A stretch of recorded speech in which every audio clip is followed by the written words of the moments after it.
ya teman-teman ya. Ya, oke, sebentar. Bentar ya. Just.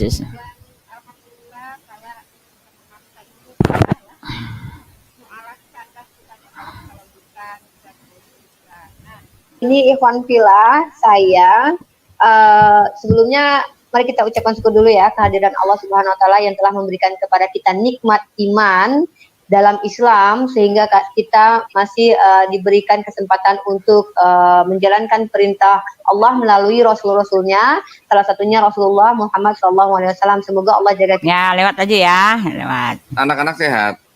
Kita lewat dulu ya. Suami saya masih diberi kesehatan untuk mencari rezeki kepada saya sehingga saya lupa. Kalau saya insya Allah sudah dicukupkan oleh Allah. Sekarang Rifa udah jadi pengusaha ya? Jadi pengusaha ikan cupang, Mbak. Nah, ini dia ya Rifa ya teman-teman. Ya, Rifa ini lucu ya teman-teman, di dalam video saya yang kemarin itu kan waktu dia membahas poligami kan betapa santernya ya teman-teman ya, kayaknya ngebelanya wah luar biasa ya, berjuang mati-matian untuk menegakkan poligami gitu kan. Lalu di dalam video itu saya tulis ya, Rifa rela dipoligami demi membela agamanya. Ternyata dia marah teman-teman, dia nangis kayaknya, dia marah-marah. Dia bilang Uti jahat lah, Uti begini. Loh, kok bisa begitu ya teman-teman? Itu artinya dia membela poligami tidak sesuai dengan hati nuraninya.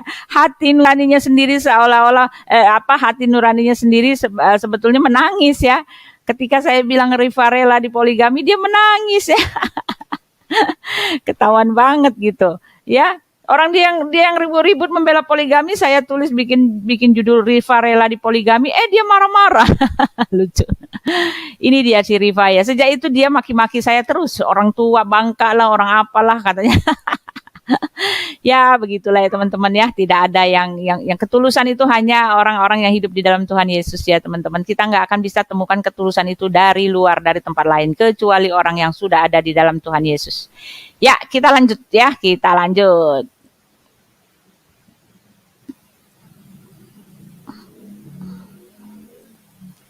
Ya, saya sebelum itu ya, Ibu siapa? Ibu Miss Hadasa. Miss Hadasa. Miss Hadasa. Wah, Miss Hadasa itu ya. Hadir, Bu. Iya, teman-teman kita doakan dulu ya. Saya mau sampaikan Pak Pak Edi Mulya ya? Budi Mulya ya? Siapa yang mualaf yang mau masuk Kristen lagi itu? Siapa namanya? Ingat nggak? Pak Yudi. Iya, Yudi Mulya ya? Mulyana. Iya, Yudi Kenapa, Mulyana.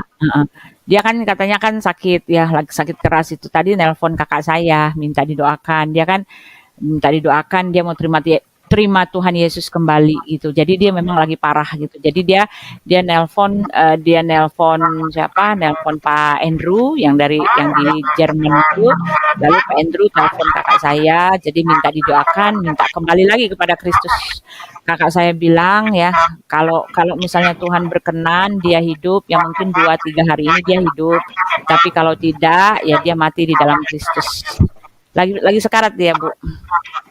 Tapi dia bilang ya, tapi dia bilang dia mau kembali, pokoknya dia mau kembali ya. Keluarganya nggak bisa halangi lagi, pokoknya dia mau kembali, dia mau mati di dalam Kristus gitu. Jadi makanya tadi dia minta kakak saya doakan untuk terima Yesus kembali. Lalu kakak saya bilang, udah itu ya, udah susah dia ya, udah katanya ginjalnya ya, masalah di ginjal, dia sakit ginjal. Kakak saya bilang ya Tuhan Yesus kalau mau sembuhkan ya lihat 2-3 hari ini, tapi kalau enggak ya mati di dalam Yesus gitu ya. Puji Tuhan ya, nggak apa-apa teman-teman ya, di dalam detik terakhir juga ya, yang penting selamat, yang penting tuh titik akhirnya ya Miss Hadasah ya. Dia sebenarnya tahu yang benar, tapi entah kenapa selama ini dia ikatan apa gitu ya Bu, ikatan apa yang membuat dia bertahan di sana ya. Iya, ini dia akhirnya dia tahu. Dia minta ada memang orang-orang seperti itu ya Bu Uti. Dia tahu yang benar, tapi dia terikat sehingga dia nggak bisa, nggak berani untuk mengambil Iya. keputusan. Seperti kata Pak siapa Abdul Ghafur itu kan, kata Pak Abdul Ghafur itu nggak gampang kalau dia udah apalagi udah bertahun-tahun ya. Tetapi Pak Budi Mulyana ini kan dulu Kristen ya. Kristen lalu dia Iya. masuk Muslim ya, terus dia mau balik lagi kan rame kemarin itu kan. Rame sekali kan Pak Insan Moko Ginta segala. Nah ini dia udah terima Yesus lagi. Ya puji Tuhan ya, kita doakan lagi. Ya, lanjut kita ya, lanjut teman-teman. Lanjut. Ya, sabar.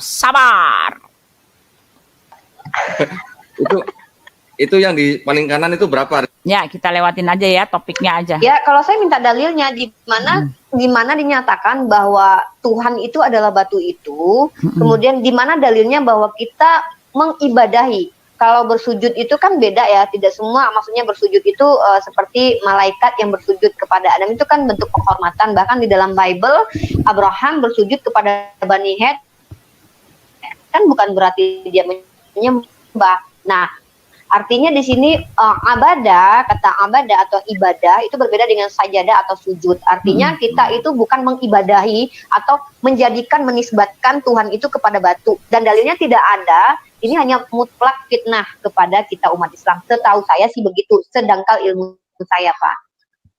Ya, terus kan ada hadis katanya mencium batu hitam bisa menghapus dosa gitu. Jawabannya udah tahu belum? Kalau saya sih gini Pak, bukan cuman mengusap atau mencium batu Hajar Aswad. Di dalam hadis-hadis banyak sekali, jangankan untuk bahkan kita sholat berwuduk itu aja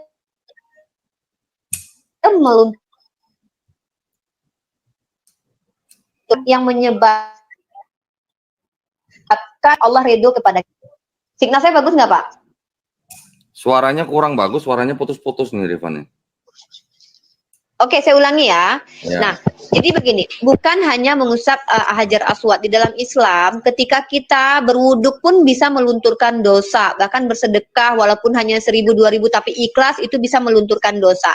Kemudian juga menyingkirkan ranting di pinggir jalan pun itu bisa menghapus dosa. Jadi amalannya itu yang menyebabkan Allah ridho, tapi Allah lah yang menghapusnya, bukan batunya.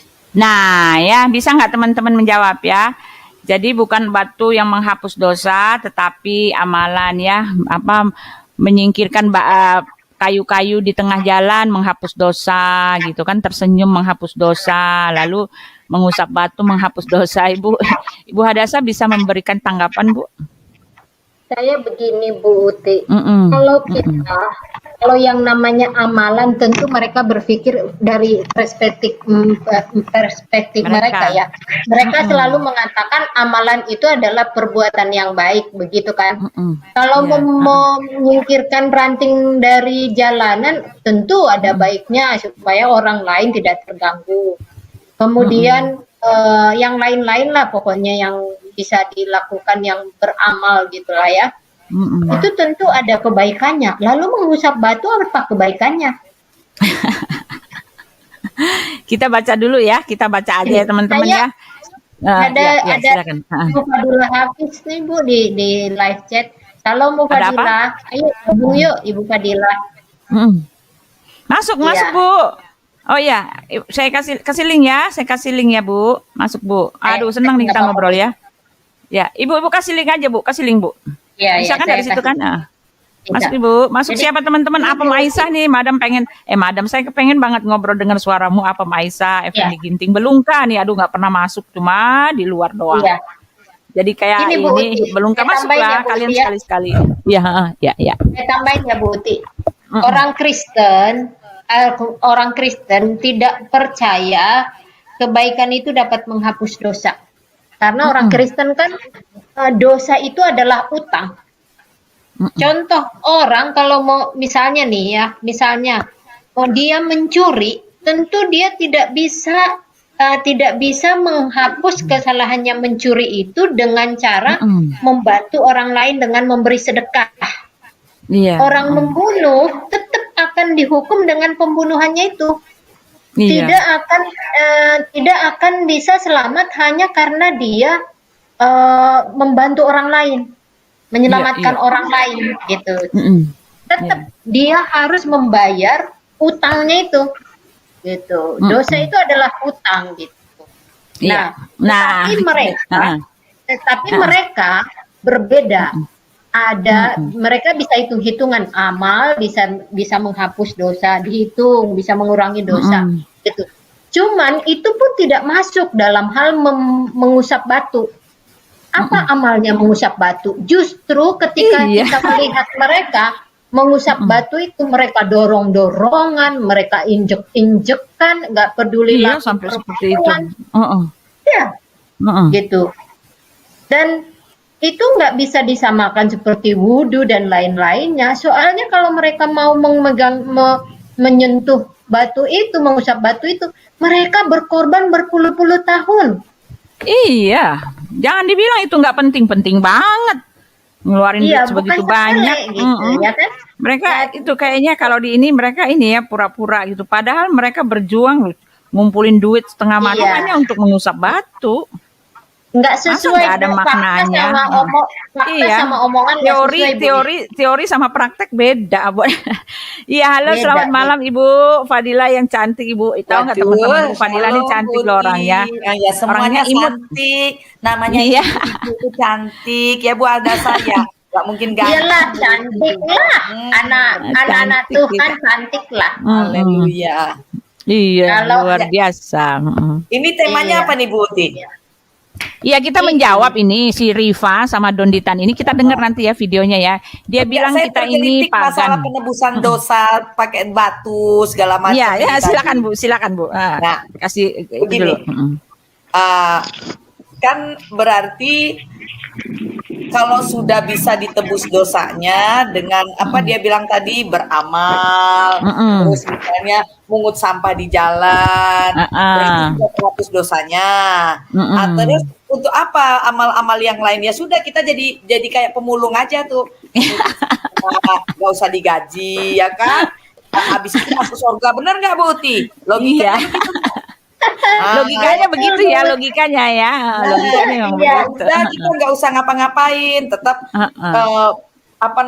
kata dia tadi selain mungutin sampah, mukitin jarum di mana di jalan gitu ya, udah gitu aja. Biar kita terhapus dosa, artinya penghapus dosa, artinya kita akan masuk surga.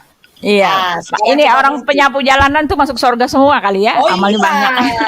Gak usah sholat, berarti gak usah sholat Bu Uti, gak usah sholat, gak usah ngaji, gak usah melakukan rukun Islam. Ya logikanya begitu. Kalau itu gak bisa, tiap hari aja kita kerjaan itu, kalau bisa masuk surga, bener nggak? Iya. Nah, satu hal Bu Uti, saya mau kasih tahu ya, bagaimana caranya di Islam itu bisa masuk surga. Ada dua hal yang berbeda, bertolak belakang sekali. Satu, hadis riwayat Muslim mengatakan, dari Jabir berkata, aku mendengar Nabi Muhammad SAW bersabda, tidak seorang pun dari kalian yang dimasukkan surga oleh amalnya, dan tidak juga diselamatkan dari neraka karenanya. Tidak juga aku, kata Muhammad. Iya. Kecuali karena rahmat dari Allah. Berarti dari rahmatnya. Nah, sedangkan ayat Al-Quran, di ayat Al-Quran ada kan bagaimana kamu bisa masuk surga, yaitu dengan amal jariah, salah satunya doa anak kepada kedua orang tua, gitu amal jariah gitu kan, itu sangat masuk surga, ya kan. Nah, sedangkan di hadis ini mengatakan bukan amal tetapi rahmat Allah. Nah, untuk mencapai alasan mereka nanti disambung-sambungkan. Untuk cara mencapai rahmat Allah itu adalah dengan beramal. Ya kan? Oke, dengan beramal. Berarti kamu beramal aja. Ya, bisa beramal tuh bisa berdoa aja, nggak usah ngapa-ngapain. Biar nanti masuk surga. Terus beramal itu kayak Rifa bilang tadi, mungutin sampah. Ya udah tiap hari mungutin sampah, nggak usah sholat, nggak usah ngapain, bener nggak? Iya. Maka sudah bisa masuk surga. Nah, ini dia yang dinamakan kalau saya mau bilang ajaran yang bikin rumit dan merumitkan dirimu sendiri gitu loh. Ini ngomong beda, kesini ngomong beda. Sudah gitu membuat kita itu jadi arahnya itu nggak menentu, Bu Uti. Kenapa saya bilang nggak menentu? Segala sesuatu disangkut pautkan dengan pahala dan dosa, pahala dan dosa. Artinya untuk pribadi kita saja. Makanya saya selalu di mana-mana pun saya bilang, iman, percaya, ya, terus ajaran, manakah yang harus kita pilih? Kalau saya, kalau orang berakal sehat, ya, dan orang yang punya hati, ya, pasti yang dipilih yang punya manfaat lebih banyak bagi dirimu dan bagi orang lain. Ya kan? Kalau nggak ada manfaatnya bagi dirimu, apalagi buat orang lain, ya kalau saya tinggalin, bener nggak? Iya. Begitu kalau saya, kan lucu. Apa namanya? Jadi semua dianggap suci. Jadi hitung-hitungannya saya jadi bingung. Kadang-kadang dulu saya pernah bertanya sama dosen saya dulu. Kalau hitung-hitungannya pahala itu misalnya sholat berjamaah pahalanya 27 kali lipat. Jadi, nah sekarang ukuran maksimal orang bisa masuk ke dalam surga itu berapa? Berapa kali lipat? Apakah hitung aja dah. Standar maksimal dan standar minimalnya? Benar nggak? Nah, segala sesuatu dihitung dengan angka. 27 kali lipat, 15 kali lipat. Iya Bu Uti, benar. Berarti kan ada standar minimal, ya, standar minimal berapa kali lipat kamu bisa masuk surga. Ada standar minimalnya berarti kan? Iya. Nah, begitu Bu Uti. Silakan. Iya. Ini saya mau ini apa? Halo, selamat malam Pak Doa ya, ya lupa. Bu Uti boleh buka surah 66 ayat 8, Bu. Surah 66 ayat 8. Ya, sebentar. Selamat malam Pak Yabes. Malam Bu Uti. Malam Misa Dasa, Ibu Habis. Iya. Ayat 8. Ya. 8. Nah.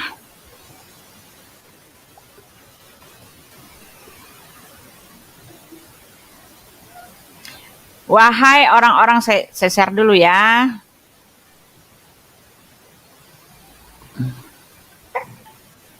Wahai orang-orang beriman, bertobatlah kepada Allah dengan tobat yang semurni-murninya. Mudah-mudahan Tuhan kamu akan menghapus, nih mudah-mudahan ya. Mudah-mudahan Tuhan kamu. Buti udah beriman, udah bertobat sungguh-sungguh. Jawabannya mudah-mudahan. Jadi tidak ada jaminan, Bu. Iya, emang. Jadi tidak ada jaminan di mereka. Kita baca ya. Mudah-mudahan Tuhan kamu akan menghapus kesalahan-kesalahanmu dan memasukkan kamu ke dalam sorga yang mengalir di bawahnya sungai-sungai pada hari ketika Allah tidak mengecewakan Nabi dan orang-orang yang beriman bersama dengannya. Sedang cahaya mereka memancar di hadapan di sebelah kanan mereka sambil mereka berkata, ya Tuhan kami, sempurnakanlah untuk kami cahaya kami dan ampunilah kami, sungguh Engkau Maha Kuasa atas segala sesuatu. Ya, mudah-mudahan ya Pak ya. Buti, tunggu Buti. Bu Uti, ada tadi kata-kata mengecewakan, itu apa maksudnya? Coba ulang lagi Bu Uti. Mana tadi? Enggak, mana Allah ketika Allah tidak mengecewakan Nabi dan orang-orang yang beriman bersama dengannya. Ya. Emang ya, Allah jadi, bisa mengecewakan ya? Ya, jadi kalau bicara tentang batu ya di dalam Alkitab kita mah justru sangat-sangat itu ya Bu ya. Batu di tempat kita itu sangat-sangat ini merupakan tipikali. Tipikali itu artinya justru identik gitu loh. Ya, batu itu identik dengan penyembahan berhala. Ini saya ada buku ya, cuma saya unjukkan kepada teman-teman. Saya enggak itu ya, bukunya saya baca ya, seperti biasa saya baca buku ini ya. Ini buku yang Anisoroh itu ya, Profesor Anisoroh yang dia membuat orang Arab itu. Ya. Sebentar Bu Uti, saya bisa minta dikopikan nggak Bu Uti? Saya dulu pernah punya buku Dr. Anisoroh, terus hilang. Iya, itu cuma ini sayang bukunya. Bagus sekali, udah lengkap sekali. Ini, makanya saya saya dulu waktu kuliah punya buku ini soalnya. Terus ketahuan siapa kakak saya, Papa, terus diambil dibakar. Aduh, kasihan. Iya, ini dia. Ya, ini buku lama sekali. Iya. Jadi dia ambil ini dari sejarah-sejarah historik dan dia orang Arab asli ya. Dia Iya, orang Arab Masya asli. Cuma Allah. sayangnya saya dari halaman 1 sampai 22 hilang. Udah lepas-lepas nih yang cerita tentang Al-Qur'an dibakar, tentang Muhammad masuk Gua Banyak Hira. semuanya, Bu. Dia semua. covernya tebal gitu ya, Bu Uti ya? Iya, tapi ini saya Iya. juga ada fotokopi. Iya, nanti saya fotokopi Bu ya, saya kirim ya. Ya. Siap. Nah, ini dia teman-teman ya, dia menulis gini ya. Penyembahan berhala ya. Menurut laporan, Arab purba mempunyai 7 kuil-kuil penting yang dipersembahkan kepada 7 planet. Kuil di sana dibangun untuk memuliakan Venus dan yang satu lagi di Mekah yang disucikan kepada Saturnus. Apakah pemikiran Islam tentang adanya 7 surga berasal dari kuil-kuil ini? Ya. Batu penyembahan sudah ada sejak dahulu di antara bangsa Arab, seperti juga bangsa-bangsa lainnya. Sebuah batu dengan tinggi 10 kaki dibentuk seperti tugu obelis di Mesir juga. Terdapat di puncak Gunung Seir di Yordan, di Petra ya, Yordan Selatan. Suku Nabain Arab purba selalu menyembah pilar-pilar batu yang diukir ini. Penulis-penulis Muslim mengatakan bahwa Adam, manusia pertama, mendirikan Ka'bah di bumi, persis di bawah aslinya yang terletak di sorga. Ya, Ka'bah yaitu bangunan tempat batu disimpan, seharusnya dijaga oleh 1000 malaikat.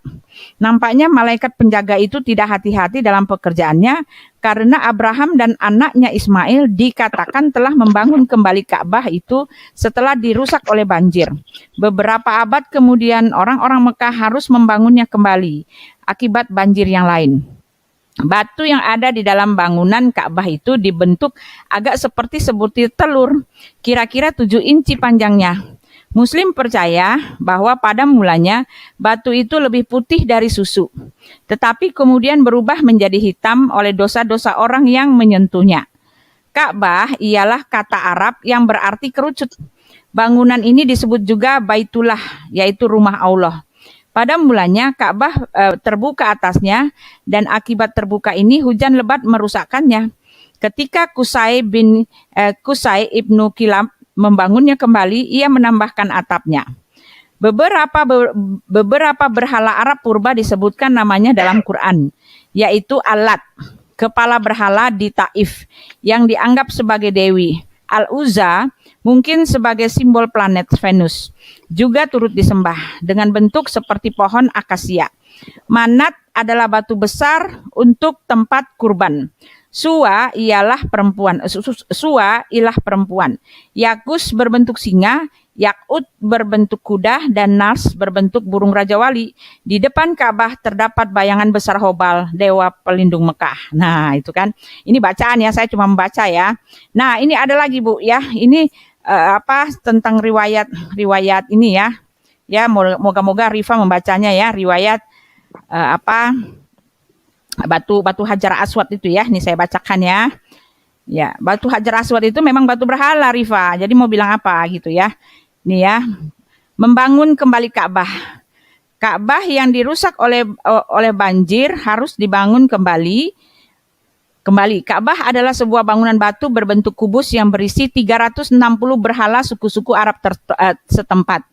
Ka'bah asal kata Ka'ab yang artinya persegi, berisi sebuah batu hitam yang diduga dianugerahkan kepada manusia pertama Adam, dan selanjutnya ditemukan oleh Abraham sebagai tempat untuk memuja Allah, ya kan? Pertengkaran timbul di antara keluarga-keluarga yang terkemuka tentang siapa di antara mereka yang akan menempatkan batu hitam itu di tempatnya yang benar. Mereka sepakat bahwa seorang warga yang pertama datang menghampiri kuil berhala itulah yang akan memutuskan siapa yang harus melakukannya. Tidak lama kemudian Muhammad muncul. Dia dipanggil sebagai orang yang setia dan mereka berseru, "Kami semua menurut." Sambil mengembangkan bajunya di atas tanah, Muhammad meminta mereka menaruh batu itu di atasnya. Sekarang katanya, biarlah setiap kepala keluarga memegang sudut baju ini dan mengangkat batu itu. Sementara batu suci itu diangkat pada ketinggian yang cukup, Muhammad mengatur balok-baloknya, kemudian gedungnya diselesaikan, lalu tirai hitam dipasang di sekitar bangunan dan tergantung seperti kerudung. Nah, itu ya. Memang itu batu berhala, mau bilang apa? Katanya nih apa ya? Katanya diturunkan apa katanya? Dianugerahkan kepada manusia ya. Artinya berisi sebuah batu hitam yang diduga dianugerahkan kepada manusia pertama Adam. selanjutnya ditemukan oleh Abraham sebagai tempat untuk memuja Allah, ya kan? Itu dia ya. Ka'bah adalah sebuah bangunan batu berbentuk kubus. Ya, mereka mengatakan bahwa berhala-berhala ini sudah ya, teman-teman. Berhala-berhala itu sudah dirusak ya. Nah, itu jadi kita dengar lagi ya, teman-teman ya. Dia mengatakan bahwa Kristen pagan ya, kalau kita baca ya. Kalau kita dengar ya nanti di ininya. Nah, sekarang kalau ya kita dengar dulu aja lah ya. Kita dengar lagi ya, teman-teman ya. Kita sabar dulu ya, Ibu Fadila. Oke? Pak Yabes? Ya, ya Bu, halo? ya Bu. Iya, Ya, Bu. kita dengar Lanjut. ya. Saya kira pada tidur. Ya. Siap, Bu Uti. Ya.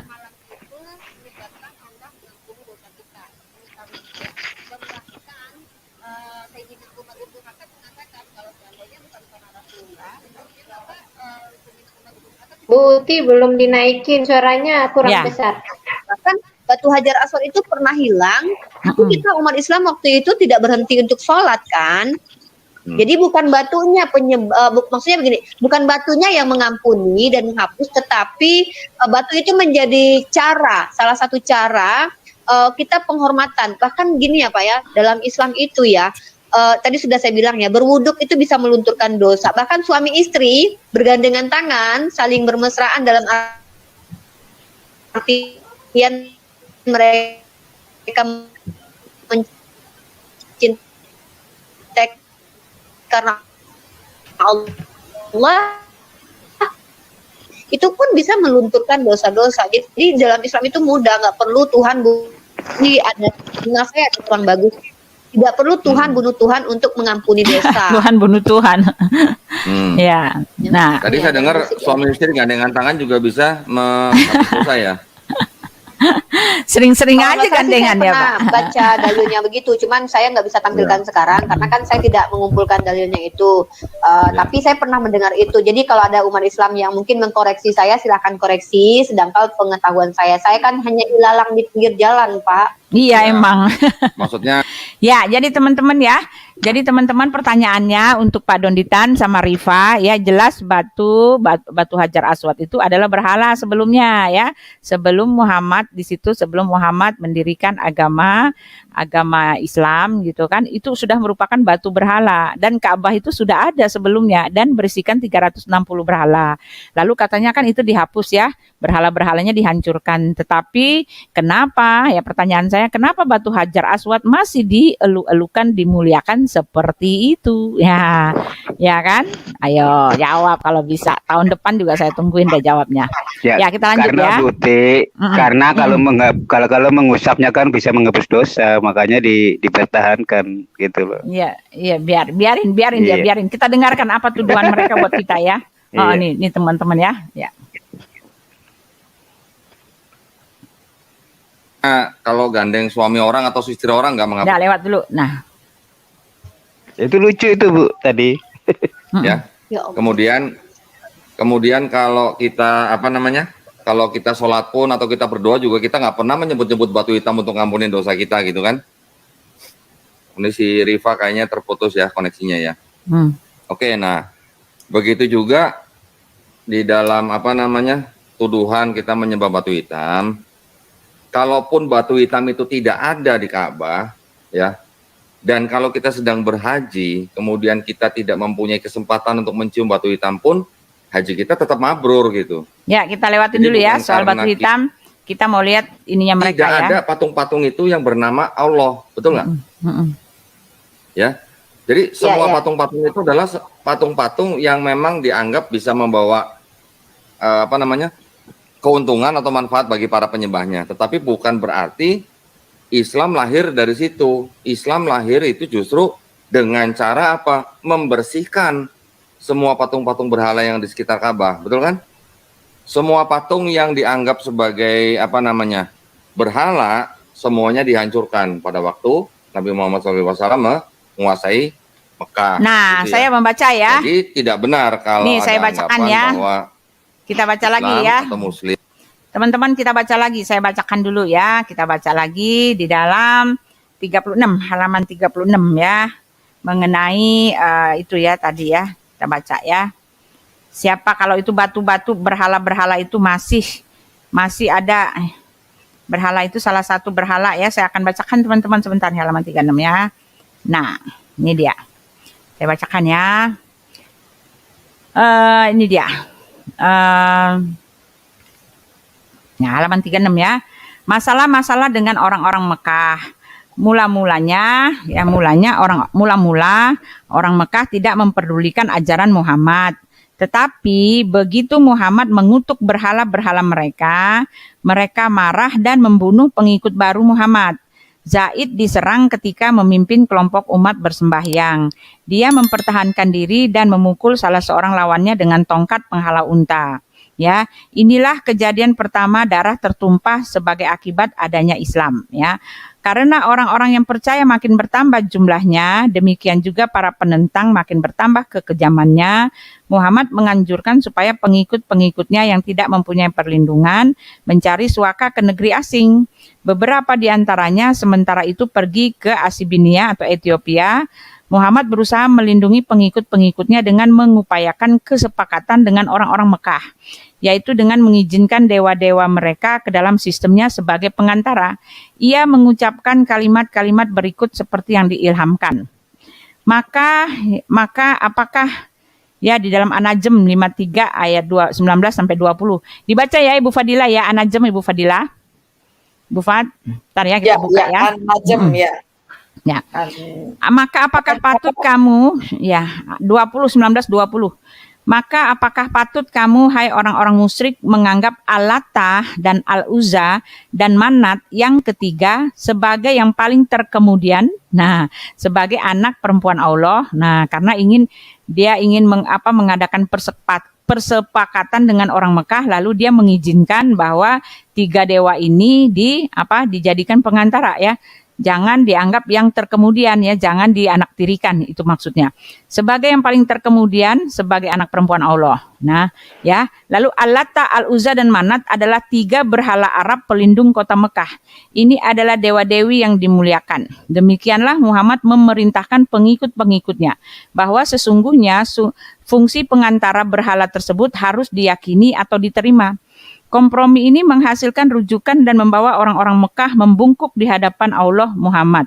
Tetapi Muhammad segera menyesali apa yang telah diperbuatnya itu dan membatalkan persetujuannya. Dia memberi pesan seperti terdapat dalam Quran sekarang ini ya, An-Najm 53 ayat 21 sampai 23. Apakah patut untuk kamu anak laki-laki dan untuk Allah anak perempuan? Yang demikian itu tentulah suatu pembagian yang tidak adil. Itu tidak lain hanyalah nama-nama yang kamu dan bapak-bapak kamu mengada-adakan. Allah tidak menurunkan suatu keterangan pun untuk menyembahnya. Nah, itu ya. Jadi teman-teman ya. Jadi bisakah kita mengatakan bahwa ya kita nggak mau menuduh ya, saya nggak mau menuduh ya. Tetapi ketika kita dengar ya tuduhan mereka, ya kita ya kasih unjukin aja ya. Unjukin aja mereka menyangkalinya tetapi mempraktekannya.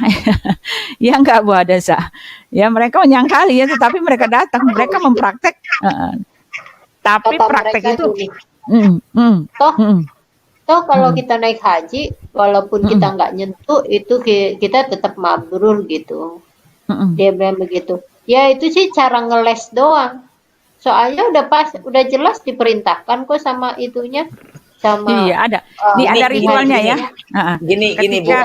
Ya silakan. Sebentar ya. Memang mencium Hajar Aswad itu kalau saya nggak salah itu tidak termasuk rukun haji. Memang. Tetapi ada hadis yang mengatakan bahwasannya mencium batu Hajar Aswad itu memang bisa menghapus dosamu. Nah, jadi dia memang tidak jadi rukun wajib haji. Jadi kalaupun dia tidak mencium Hajar Aswad, tidak mengurangi kemabruran hajinya. Yang jadi masalah adalah itu menjadi sunnah dan itu menjadi berpahala dan itu menjadi mengurangi dosamu, gitu loh. Yang jadi masalah nih bukan hajinya. Nah, ini Rifa sama si Dondi nanti dulu. Artinya tidak di zaman haji, di musim haji, Ketika kita ke misalnya orang Islam, ketika berumroh kah atau pergi ke Arab Saudi, kemudian ketemu dengan Ka'bah, kemudian cium Hajar Aswad, nah itu bisa menghapus dosa. Itu bukan masalah hubungannya dia sama hajinya ini, memang mencium Hajar Aswad itu bukan termasuk dari rukun haji. Kita nggak bicara masalah hajinya, bukan hubungan. Nah ini dia dihubung-hubungkan cara ngelesnya, jadi dihubungkanlah sama haji. Kalau iya, seakan-akan kalau nggak mencium itu hajinya tetap mabrur. Bukan masalah di hajinya. Orang yang jadi masalah itu adalah melakukan pengaruh ya. Iya, pengaruh batu yang batu yang menyerap dosa loh. Dosa itu ya cuma hanya bisa diampuni, hanya bisa dihapuskan, diserap, ditebus oleh Tuhan. Betul. Ya, cuma Tuhan pemilik otoritas untuk dosa. Gak ada bukan hubungannya berhaji. Memang orang yang haji itu gak ada rukun haji di situ. Kalau saya nggak salah itu nggak ada di dalam rukun dan wajib haji, mencium Hajar Aswad itu nggak ada. Itu seperti sunnah gitu loh, Bu. Dilakukan nggak dilakukan memang nggak apa-apa. Yang jadi masalah nih bukan hubungannya sama rukun hajinya.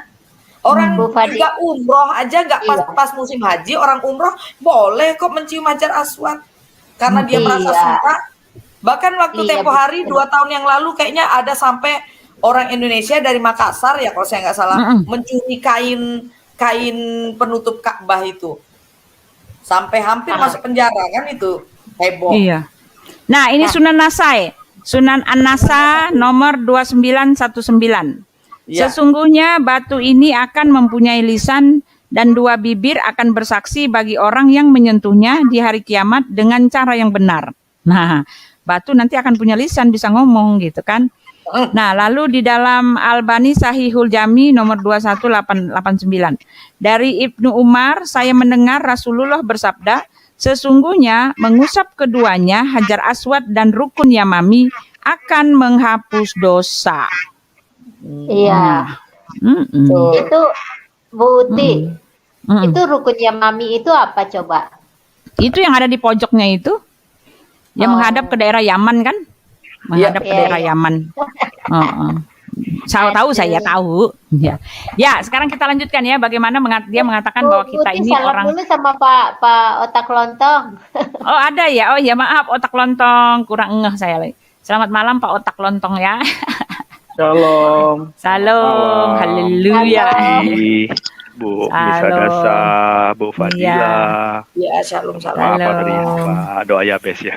Iya. Saya pengen nanya dikit. Saya ada baca artikel nih ke Bu Fadila. Bu Fadila, mau tanya dikit. Kebetulan saya ada baca artikel bisa jawab. tentang masa-masa zamannya pre-Islamic gitu loh, Bu. Jadi sebelum Islam ini ada, saya ada terbaca tentang masalah kaum Sabian, Bu. Mungkin Bu Fadila tahu ya tentang kaum Sabian. Kaum Sabiin. Kaum apa sih Kak? Sabian? Jadi kalau itu Sabiin yang dari Haran ya. Jadi iya, Sabiin. Dari Haran ya. Ternyata mereka sudah melakukan puasa dan sistem kayak Idul Fitri ini loh, Bu. Sudah. Iya, ini saya bacakan, Pak.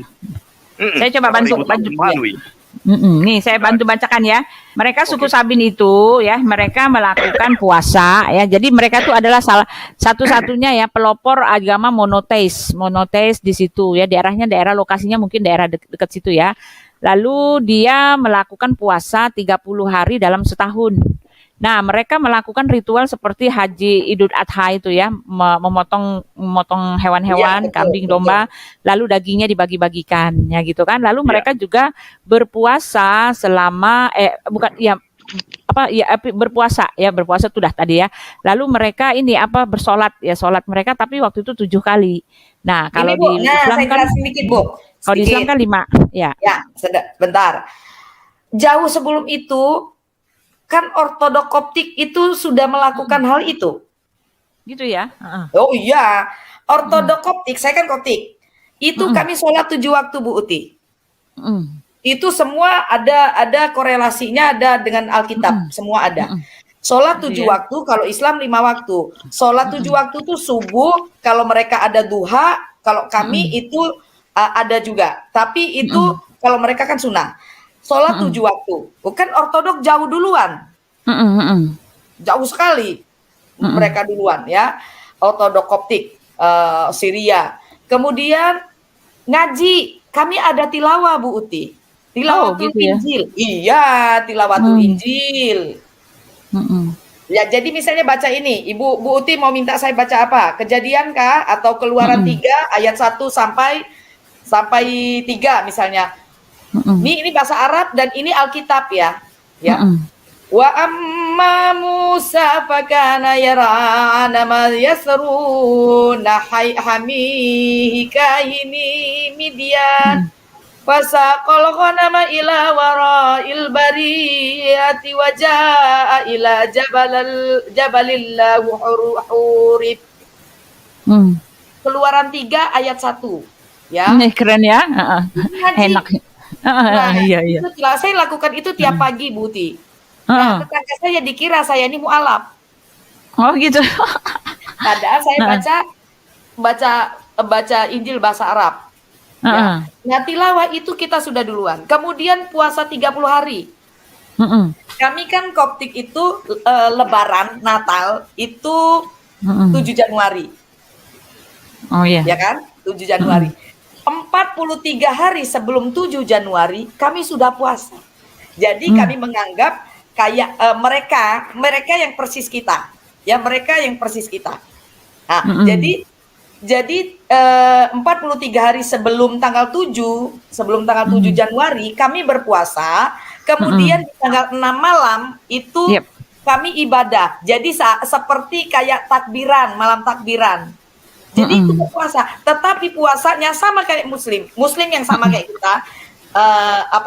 Setengah hari, tapi kalau kami tidak setengah hari. Jadi jam 12 malam, bukanya jam 12 siang.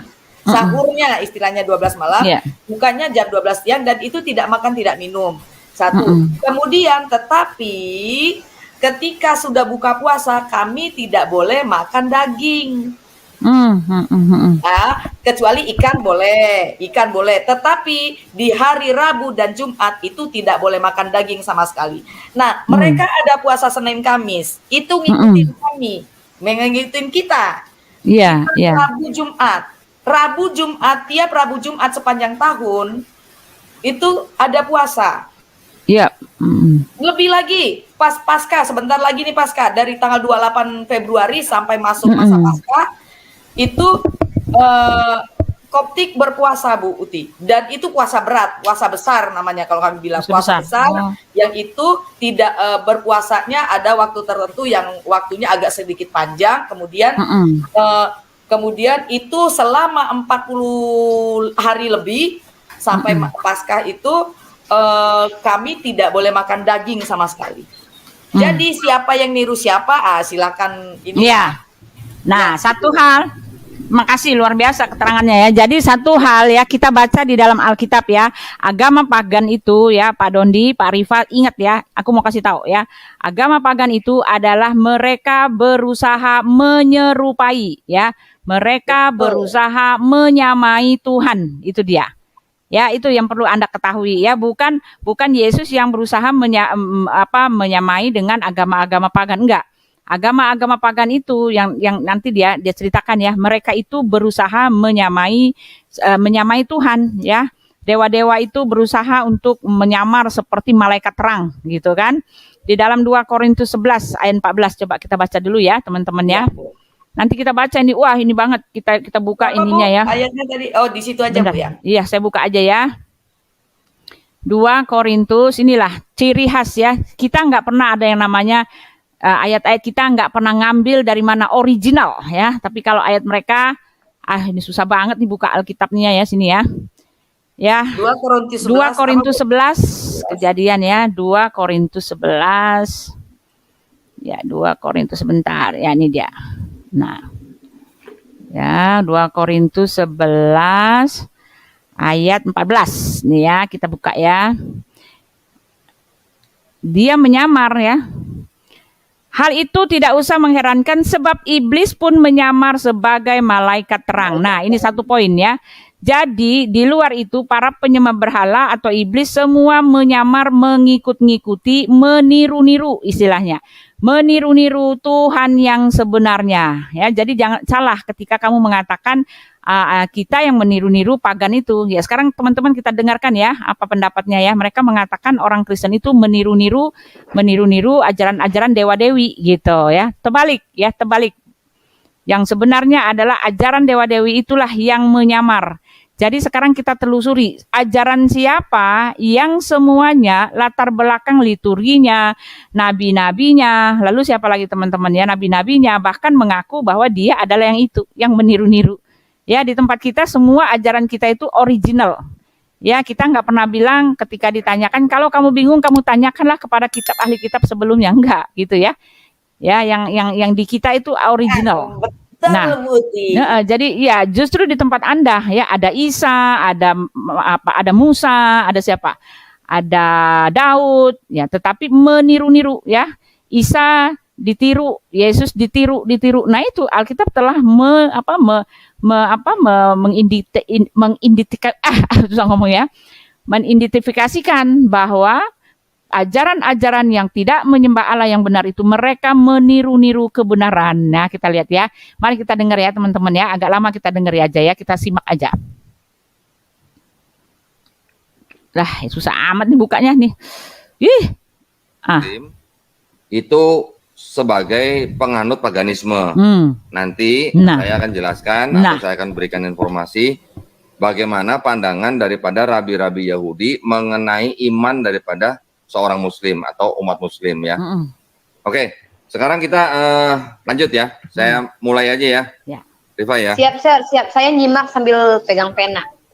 Oke, nah gini buat para pemirsa, kajian saya ini saya terjemahkan sebenarnya. Ini saya terjemahkan dari sebuah kajian yang sangat bagus dari sebuah channel YouTube yang bernama Many Prophets One Message. Ya, mungkin ada para pemirsa yang sudah familiar dengan channel ini. Channel ini membuat konten-konten yang sangat bagus. Salah satunya itu mengenai pagan yang ada di dalam kekristenan. Nah, kita nanti lihat. Mungkin bagi para pemirsa yang belum sempat nonton videonya channel Many Prophets One Message, bisa memahami apa yang terjadi dengan kekristenan pada awal-awal terbentuk kekristenan ya. Saya share PowerPoint-nya supaya para pemirsa ada semacam kayak visualisasi gitulah ya.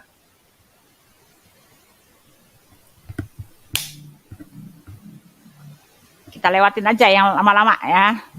Oke, kita melihat di sini ada 3 simbol ya. Simbol yang paling kiri itu adalah simbol daripada Yudaisme. Simbol yang tengah itu adalah simbol daripada kekristenan. Dan simbol yang paling kanan adalah simbol daripada Islam. Memang 3 agama ini yang dibilang adalah banyak kalangan akademis yang menyebut ini adalah sebagai agama Abrahamik gitu ya, atau Abrahamic faith gitu. Tetapi kalau secara akidah, secara internal daripada Islam, sebenarnya tidak cocok kalau disebut 3 ini sebagai agama Abrahamik. Sesuai dengan pandangan atau perspektifnya Islam, agama itu cuma satu. Agama itu ya cuma Islam aja. Ya, dari mulai Nabi Adam alaihissalam sampai Nabi Isa alaihissalam, kemudian diteruskan oleh Nabi Muhammad Shallallahu alaihi wasallam, agama itu hanya satu. Nah, dari mana Yudaisme, dari mana kekristenan, itu yang perlu kita pelajarin ya. Nanti mungkin ada sesi terpisah lah, bagaimana agama Yudaisme bisa muncul, bagaimana kekristenan juga bisa muncul. Nah, kali ini kita sedang membicarakan apa benar kekristenan itu pagan, ya? Apakah kekristenan itu kebetulan pagan? Ataukah mungkin kekristenan itu terlanjur pagan gitu ya? Makanya judulnya kita kasih hari ini adalah hari gini pagan gitu kan. Nah, oke, saya akan mulai dari kajian ini. Di dalam kekristenan kita tahu bahwa ada konsep yang disebut dengan Trinitas, begitu kan ya? Trinitas itu adalah suatu konsep di mana yang mengatakan langsung aja teman-teman ya, karena kita nggak bisa ambil lama-lama, bahaya ya. Ada yang Ganti-ganti. namanya Nih. Nana, Samas, Nah, nanas. Istar. Kemudian di India ada yang namanya Brahman atau Brahma ya. Dan ada lagi yang namanya Wisnu dan Shiva. Ya, wah. Kita coba perhatikan. Di Trinitas ada 3 ya. Bapa, Anak, Roh Kudus. Di Mesir ada Amun, ada Re, ada Ta. Di Babilonia juga ada 3, Nana, Samas, dan Istar. Di Trimurti atau India ada Brahma, Wisnu, dan Shiva. Ya. Kemudian di Yunani juga ada Dewi Heket. Dewi Heket ini juga 3. Lihat ya, badannya 1 tapi kepalanya 3. Kemudian di Eropa Utara juga ada 3 yang disebut dengan Matrone. Di Romawi juga ada Dewi, Diva, Triformis. Di Persia juga ada Ahura Mazda, ada Mitra, ada Anahita. Ya. Ingat, selalu angkanya berapa? 3 ya. Bu Uti pause dulu, Bu Uti. Dari Pause mana dulu, itu Bu Uti. 3? Iya, Pos ya. Ya udah kita dapat poinnya. Ini saya ambil Ya. dari Kita pernyataan dapat poinnya, yang ya, di ya. dalam Udah. konten Dia Many ngomong, Prophets, One pause dulu, Iya, Bu kita Uti. udah dapat poinnya ya. Ya, sebentar. Dia ngomong semua serba 3. Dia juga serba 3. Wudhu 3 kali basuh muka, 3 kali basuh tangan. 3 kali basuh tangan. Satu, ya. Ketawa saya, iya. Terbuka ya. Ya. Ya. Ya, Satu, ya. wudhu. Jadi artikel Di sholat. wudhu ini, Bu Fadila. Baca. Sebentar, Pak. Sabar ya, Pak. Sabar Pak Lontong ya. Kita dengerin dulu. Enggak, Ya, sebelum Bu Fadila loncat, maksudnya yang wudhu ini tadi juga di orang ngambilnya dari yang kaum Sabian itu tadi loh, Bu Iya, Fadila. Kristen Ortodok juga ada Yang wudhu, enggak, Pak. Bu, ini penyembah bulan itu. Oh iya. Penyembah dewa Iya, bulan. mereka bulan dan matahari, Sabian ini. bulan-bulan itu, bulan sabit. Ya. Jadi Nah, mereka bulan tidak Sabtu. melakukan wudhu. Bentar, Mereka Pak Lontong ya. Sebentar. Semua juga serba 3. Hello. Saya kasih Iya. tahu ya.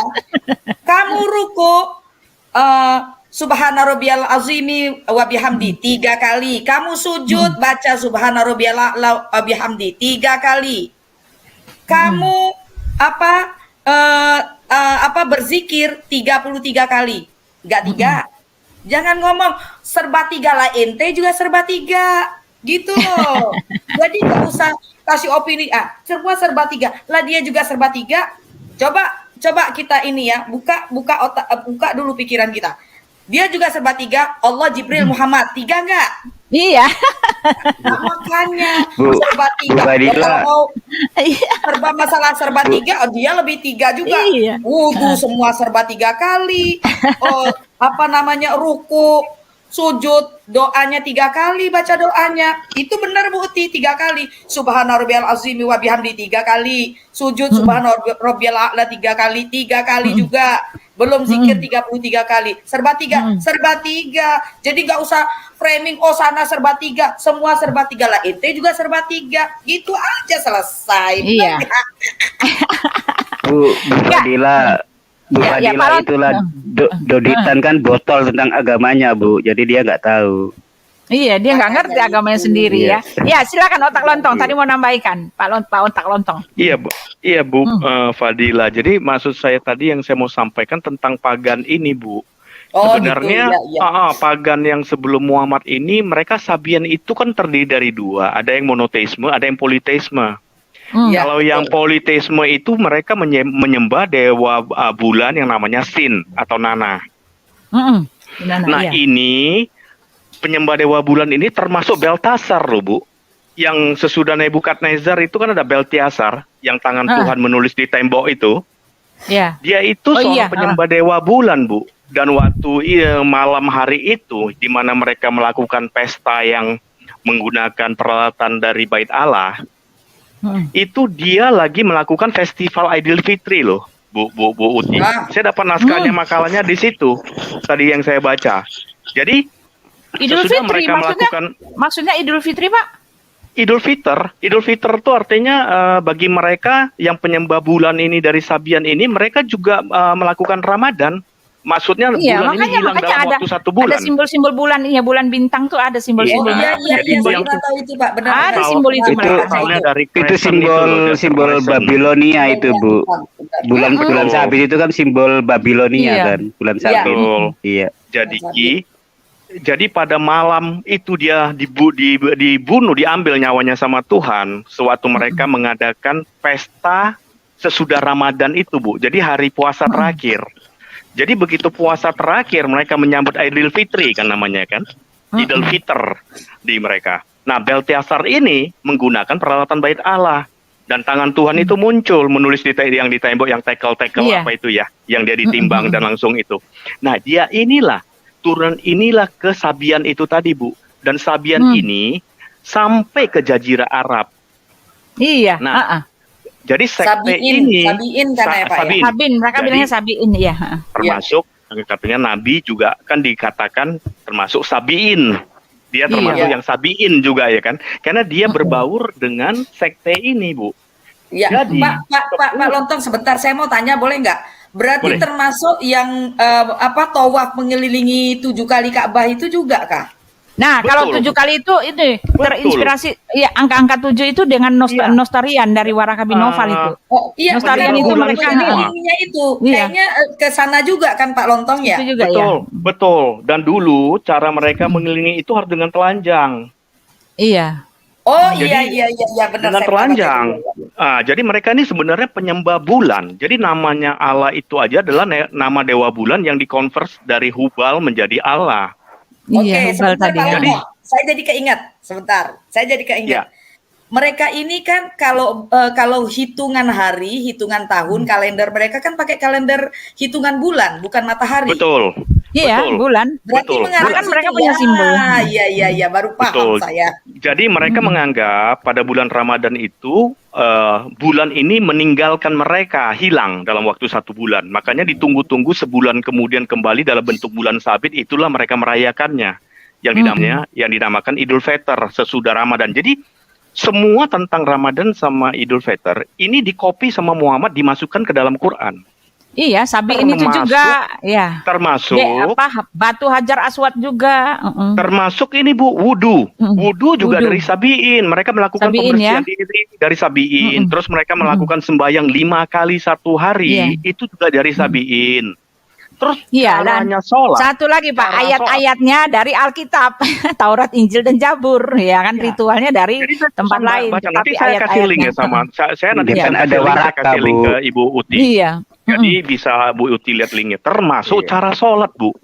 Jadi cara sholat pun yang maksudnya bagaimana mereka sujud itu semua itu dari Sabiin. Jadi Sabiin yang dilihat sama Muhammad termasuk baju. Baju mereka ini mereka pakai baju yang putih panjang itu adalah bajunya orang Sabiin. Pak Lontong, mereka melakukan. Pak Lontong kata mereka gerakan sholat itu yang ngajarin katanya Jibril. Jadi nanti saya kasih linknya. Pak Lontong, saya bisa tanggapi dikit.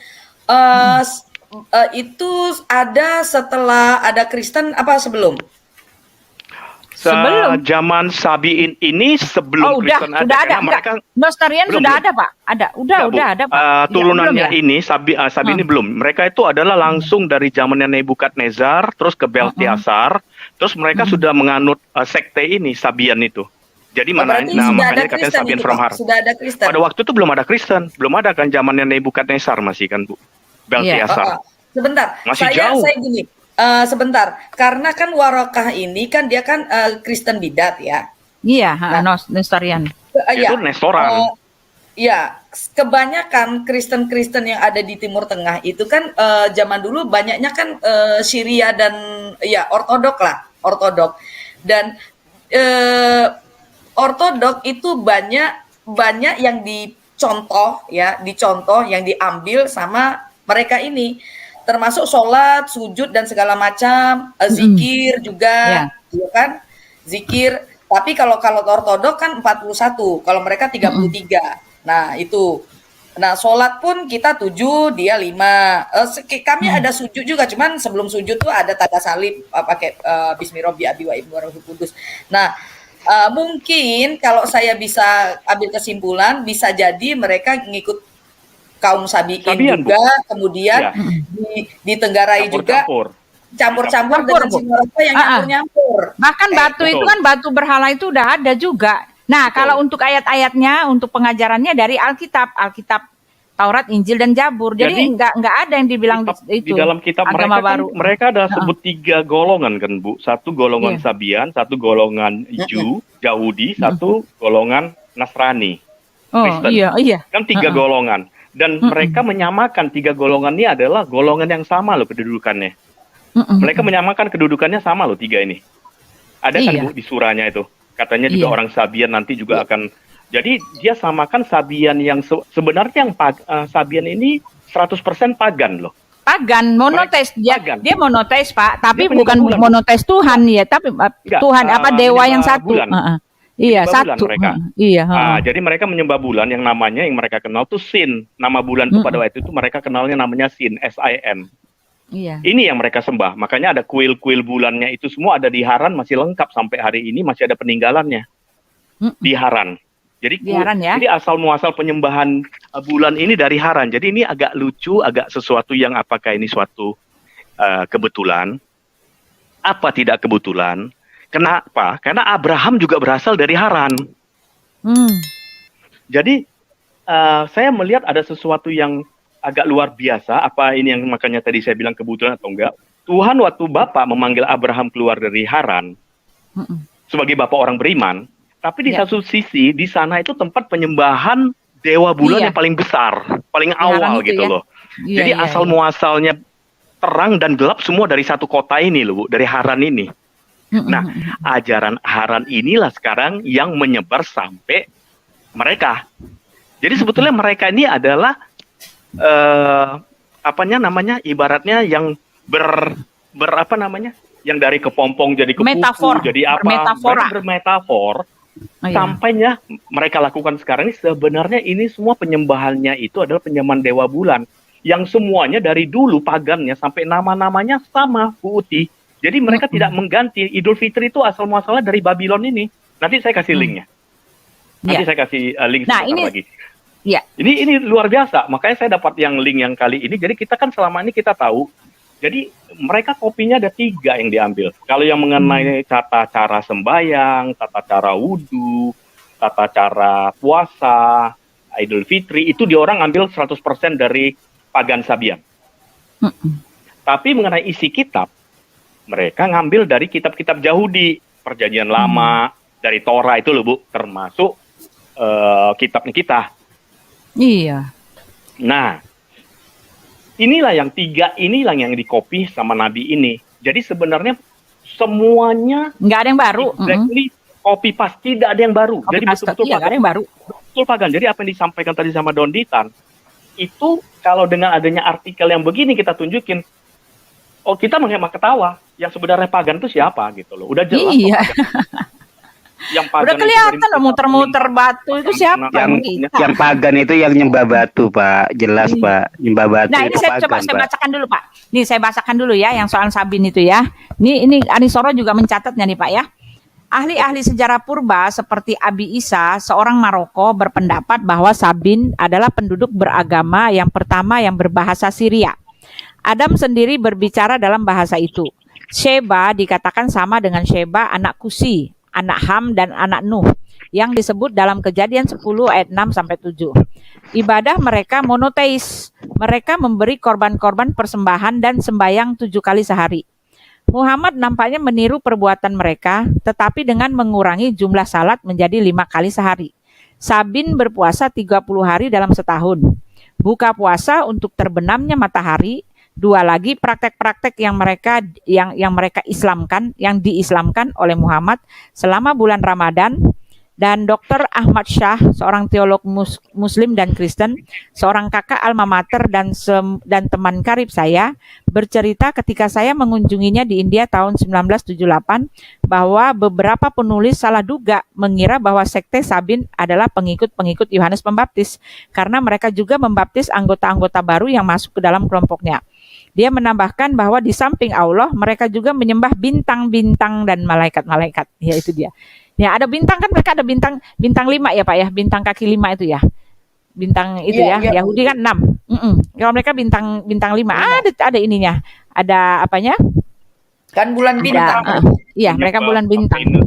Ya, jadi siapa Riva yang itu ya? Coba kita Bu Uti bentar nih ada di live chat bilang Bu Fadila yang 3 itu dari Muslim ada di Al-Qur'an enggak? Kalau enggak ada enggak bisa dibawa. Siapa bilang enggak bisa? Lalu itu dilakukan sehari-hari sama mereka.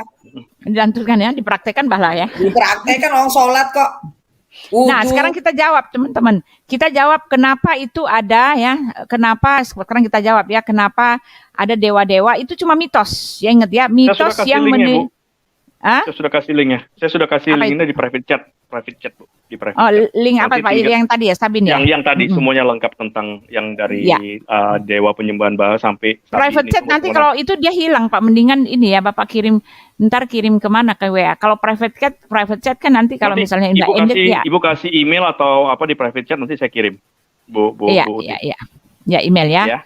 Di email aja, kasih aja di private chat email Bu Uti, nanti saya emailkan. Semua yang link ini cuma bahasa Inggris ya Bu Uti, nggak apa-apa kan, pakai translate aja gampang. No problem. Aja. I can understand it, no problem. Jadi ini secara arkeologi Bu, jadi bukan hanya asumsi aja. Jadi ini link yang saya kasih ini termasuk arkeologi, data-data arkeologi, data-data sejarah yang membuktikan mereka itu adalah metafor sudah berform dari penyembahan dewa bulan yang 100%. Dan cara-caranya semua sama. Jadi 100% pagan, Bu. Benar-benar pagan. Iya. Nah, sekarang nanti setelah ini saya akan buktikan ya dari Alkitab sendiri ciri-cirinya orang pagan itu apa ya. Sebentar kita tinggal baca-baca ayat-ayat di Alkitab ya. Kita nggak mau menuduh, tetapi tinggal buka aja biar mereka buka ya, biar mereka lihat ya. Nah, sekarang teman-teman Pak Yoyok atau Pak Lontong, lalu Bu Fadila, Pak Doa Yabes atau Miss Hadasa, bagaimana pendapat Bapak Ibu mengenai dewa-dewa yang 3 itu? Ya, mereka mengatakan kan kita orang Kristen kok sama dengan dewa-dewa itu. Ya, jadi artinya kita bagian dari dewa-dewa itu yang 3 itu. Kita pagan juga gitu. Bagaimana pendapat? Kalau saya mengatakan ya, Bapak Ibu, kalau saya mengatakan itu semua mitos. Nah, itu bedanya, itu semua adalah, nah puji Tuhan ada seperti Afiatul ya. Itu semua mereka mitos ya, segala apa tadi yang kita lihat ya sini ya. Ini tadi kita coba lihat ya yang dia katakan ya. Tadi siapa tuh? Nah, ini dia ya. Ini siapa? Babilonia, ada Samas, ada Ishtar, lalu di Mesir ada Amun, ada Riptah, lalu katanya kalau kita kan ada Father, ada Son, ada Holy Spirit, lalu ada Brahma. Mereka ini semua mitos. Hoi, coba lihat ya, Donditan, Mr. Linglung ya. Ini mitos, tidak pernah ada catatan di seluruh alam jagat raya ini gitu ya. Coba saya bagikan lagi ya. Tidak pernah ada catatan di seluruh alam jagat raya ini bahwa Amun pernah lahir ke dunia, tercatat dalam sejarah, bahkan dia menjejak-jejakkan kakinya di bumi. Lalu ini yang Babilonia juga Nana, Samas, ini cuma mitologi atau mitos atau dongeng atau fable atau apalah dan sebagainya, and etc. Ya, ini karena di dalam Alkitab tadi kan dikatakan bahwa malaikat bahwa iblis ya, bahwa setan-setan atau dewa-dewi itu menyamar sebagai malaikat terang. Jadi mereka itu mengikuti kebenaran supaya aku benar mengikuti kebenaran. Tetapi faktanya adalah cuma Yesus yang tercatat di bumi, Tuhan yang datang ke dalam dunia, yang tercatat, yang realita, yang nyata, yang ada, yang berbukti gitu kan. Ini Brahma ini semua cuma dongeng. Dan ini enggak sama banget. Saya sudah baca satu persatu, mereka bilang sama persis. Enggak sama banget. Dongeng-dongeng yang mengikuti cerita yang sebenarnya. Sama seperti iblis yang menyamar seperti malaikat terang gitu. Itu saja sih jawaban saya. Ya, lalu saya kita dengar. Ya, silakan. Kalau saya bukti. Kalau ngomong masalah 3, dia juga 3. Allah, Muhammad dan Jibril, atau Allah, Jibril dan Muhammad. 3 juga kan? Itu 1. Ritual mereka juga 3 semua. Kalau ngomong masalah angka, ritual semua 3. 3 itu menurut mereka angka kesukaan dari Tuhannya. Wudhu semua 3, mengusap muka 3 kali, tangan 3 kali, kening 3 kali, kuping 3 kali, kaki 3 kali. Apalagi yang enggak 3? Ya, sujud, ruku, doanya 3 kali. Zikir 33, kurang apa lagi? 3 semua. Ya kalau cuma karena lambang 3 terus diindikasikan dengan pagan, lah ente juga. Nah, kan Allah, Jibril, Muhammad itu tidak bisa dipisahkan loh Bu Uti. Iya, emang. They are 3 persons. The most important idol in the world. They are Muhammad and then Saya bilang Allah Azza demikian, wa nggak Jalla and ya, Jibril nggak bisa ya kan? dipisahkan. Heeh. Karena Muhammad tanpa Jibril itu tidak bisa langsung berhubungan dengan Tuhan. Yap, betul. Satu. Kedua, Jibril kalau tidak ada perintah dari Allah, dia tidak bisa berbuat sesuatu untuk memberitahu sesuatu kepada Muhammad. Ya kan? Kemudian, kalau tidak ada Muhammad, wahyu itu cuma sampai ke Jibril doang. Iya. Kan? Bagaimana Jibril ingin menceritakan kepada manusia ini loh wahyu dari Tuhan bla bla bla bla. Makanya dipakailah ada orang yang sama jasadnya dengan manusia yang lain, kelahirannya sama, ya kan? Coba kalau Jibril sendiri yang turun dengan sayapnya 600 sayap. Takut orang dengan tingginya sekian meter. Takut, gak ada yang mau denger. Dikirain hantu bisa. Kan begitu. Jadi tiga ini nggak bisa saling nggak bisa dicomot salah satu, nggak bisa. Iya, bahkan Muhammad bahkan Muhammad itu kan Muhammad mengatakan barang siapa mengikuti Rasul mengikuti Allah.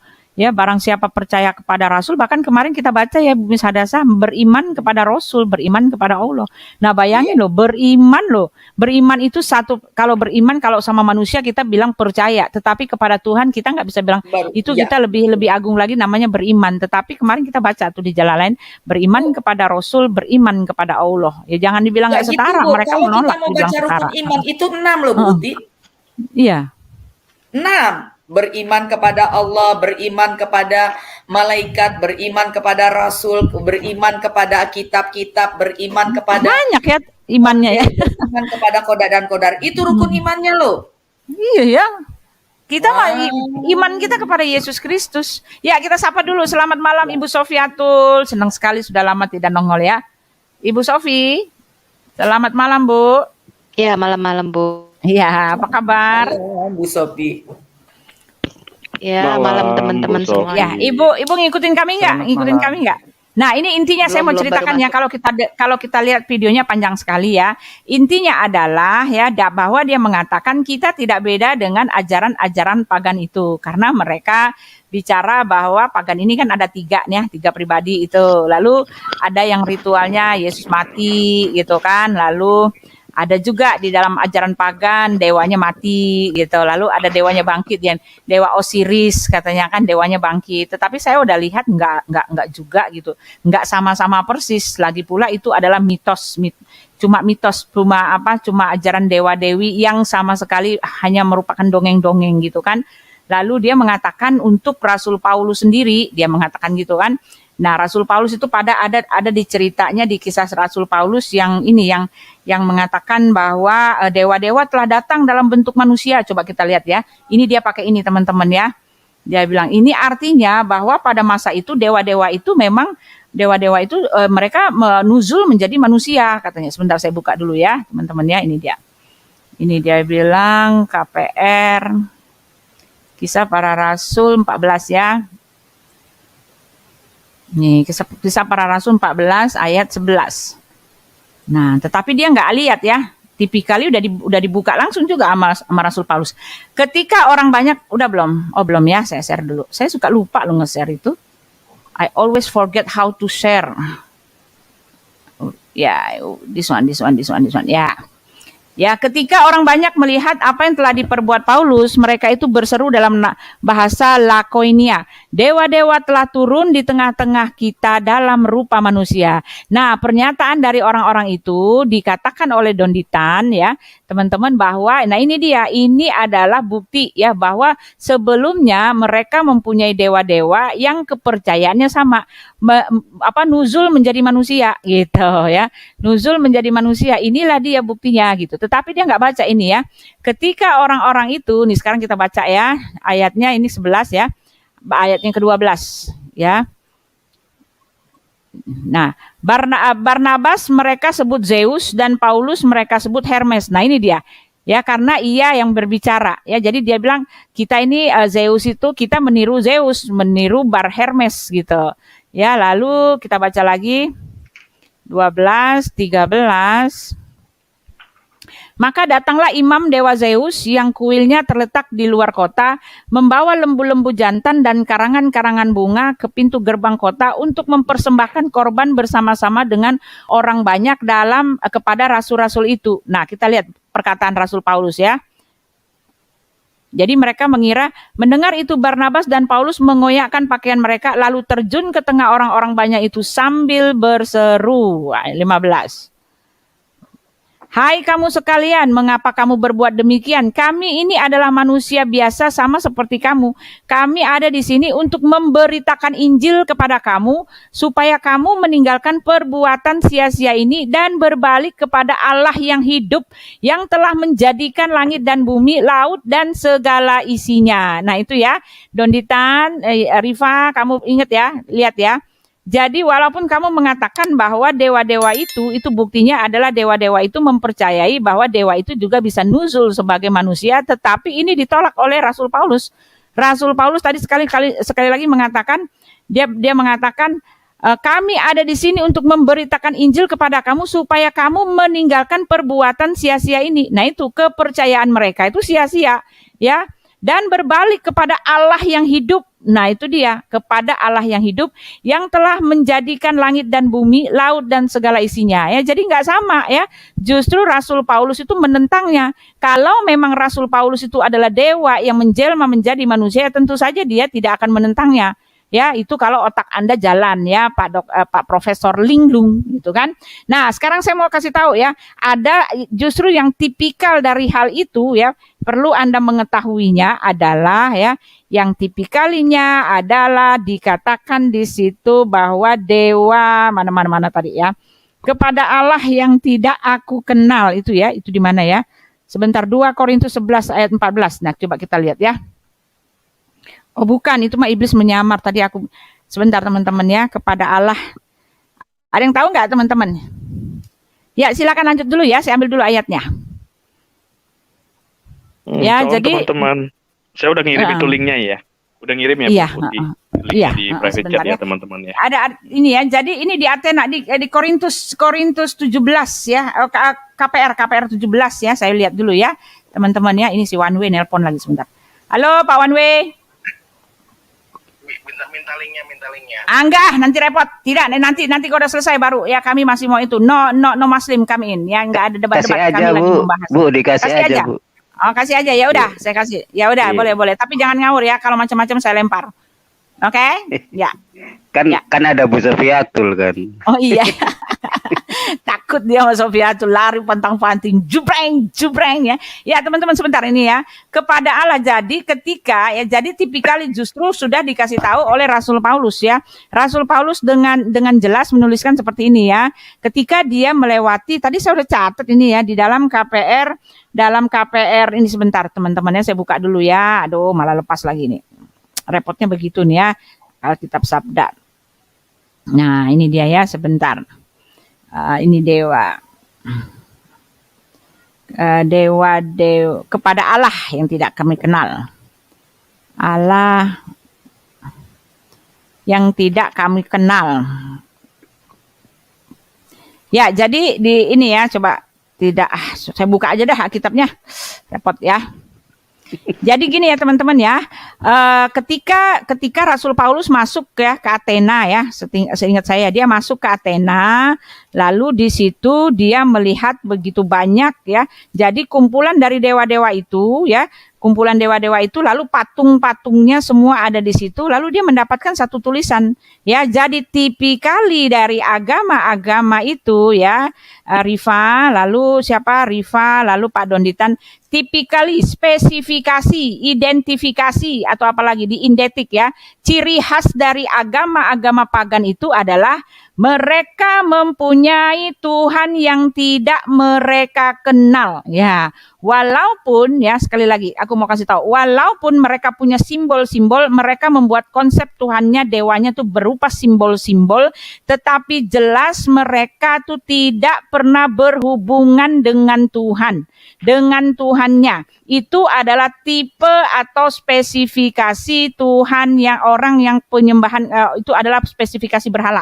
Ya, nah saya mau kasih tahu di dalam Yohanes Yesus jelas mengatakan kami menyembah Tuhan yang kami kenal, tetapi kamu menyembah Tuhan yang tidak kamu kenal. Nah itu dia ya, satu spesifikasi. Lalu yang kedua ya, ciri-ciri paganisme itu adalah Yesus mengatakan sekarang waktunya dibilang katanya kamu tidak akan menyembah lagi di gunung itu atau di Yerusalem atau di bukit Gerizim gitu ya, Gerizim gitu ya, Gerizim ya, tetapi kita akan menyembah Allah di dalam roh dan kebenaran. Nah itu dia ya, semua agama yang lain Tuhannya itu zat ya, zat, lalu apalagi. Tetapi kita menyembah Allah dalam roh dan kebenaran, dan kita tidak pergi ke sana, kita tidak pergi ke sini, kami tidak pergi ke Ka'bah ya. Yesus seperti yang Yesus identifikasikan, tidak pergi ke Ka'bah, tidak pergi ke gunung, tidak muter-muterin satu objek, tidak muter-muterin satu benda ya, itu dia. Ya, dan kami beribadah kepada Tuhan yang kami kenal. Alkitab telah membuat ini ya, memberikan ini pengertian kepada kita. Yang namanya penyembah berhala itu Tuhan yang tidak dikenal. Ya, apakah Tuhan kamu pernah berbicara dengan nabimu? Oh, tidak pernah. Ya, apakah pernah berbicara dengan Jibril? Oh, tidak pernah. Apalagi kepada dirimu. Itulah artinya Tuhan yang tidak kalian kenal, gitu kan? Lalu apakah kalian pergi ke suatu tempat untuk menyembah? Loh, iya tentu. Nah, itu ya. Itu dia salah satu. Nanti saya akan kasih lagi.